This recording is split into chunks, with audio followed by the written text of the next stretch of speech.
Quelles sont les évolutions majeures du regard de la société à l'égard de la forêt que vous percevez? En quoi la forêt est-elle en évolution?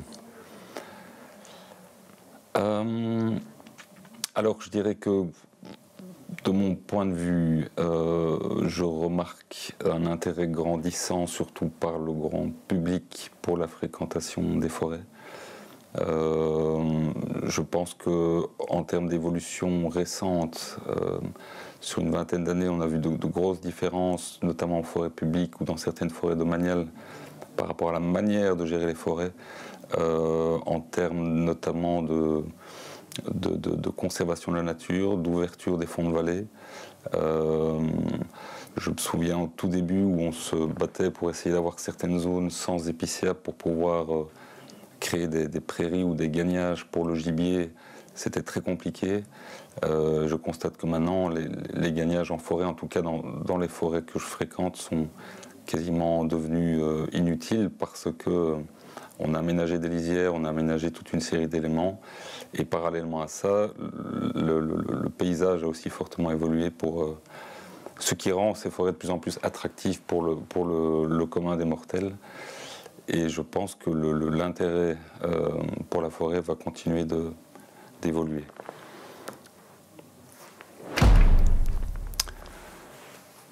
Pourquoi est-il bon de réfléchir ensemble à la forêt de demain? Oui, alors ça, il faut... Évidemment, c'est un élément qui est alors très à la mode, évidemment, tout ce qui est approche participative, citoyenne, etc. Je crois que c'est une bonne chose parce qu'on peut effectivement considérer la forêt comme un bien commun. Il ne faut, ceci dit, pas oublier que les forêts sont avant tout la propriété de privés ou de propriété publique, communale principalement, et finalement domaniale, forêt de l'État. Donc c'est bien d'avoir une approche concertée auprès des utilisateurs, puisque en tout cas dans les forêts domaniales on peut bien concevoir que on essaye de répondre au mieux aux attentes des utilisateurs. On est typiquement dans le cadre de forêts multifonctionnelles, donc tâcher, et c'est toujours la difficulté dans une si petite Wallonie de concilier les intérêts de chacun.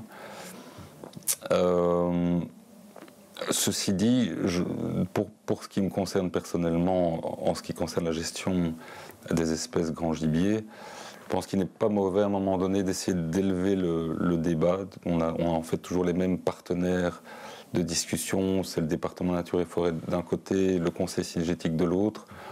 Et donc ce sont des partenaires qui se connaissent par cœur, qui ont peut-être déjà fait le tour de la question par rapport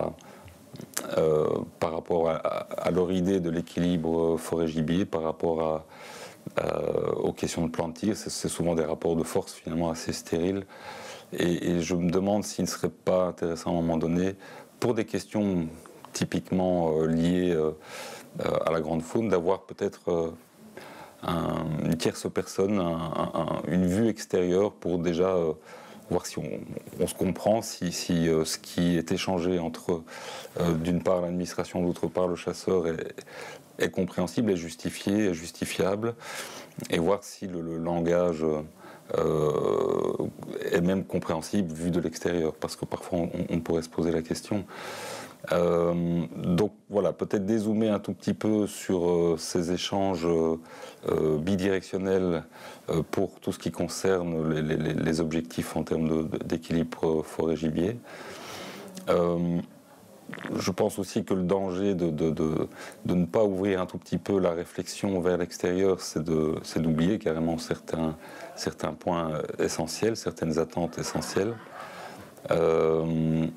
Et donc, finalement, ne pas faire de la gestion participative pour le plaisir, mais en tous les cas, être à l'écoute des attentes du citoyen et des utilisateurs en général.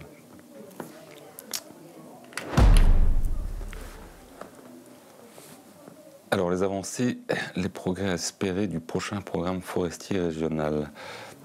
Vaste question. Alors, de nouveau, je vais évidemment me limiter à ce qui me concerne plus précisément. Je crois que on est dans une logique aujourd'hui où on rencontre certaines limites en ce qui concerne l'organisation de la gestion de la faune sauvage.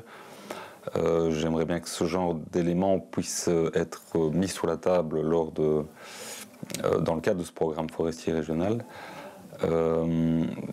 parce que la manière de gérer les espèces de faune sauvage qui incombe principalement aux chasseurs est intimement liée à la gestion forestière.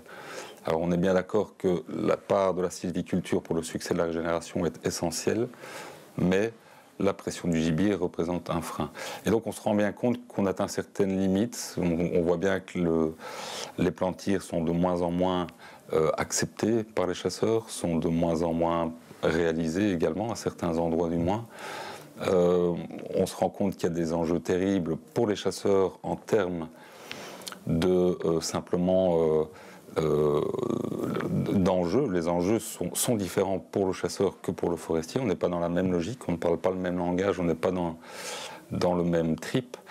Tout ça est simplement lié au fait que le chasseur, son objectif, c'est d'atteindre un résultat alors il est contraint via le plantir, via aussi la responsabilité au niveau des dégâts agricoles, sont les contraintes principales, mais il est également contraint par rapport à l'engagement qu'il a pris via le propriétaire de facto auprès de ses actionnaires pour garantir une sorte de tableau de chasse minimum sur base de chaque année.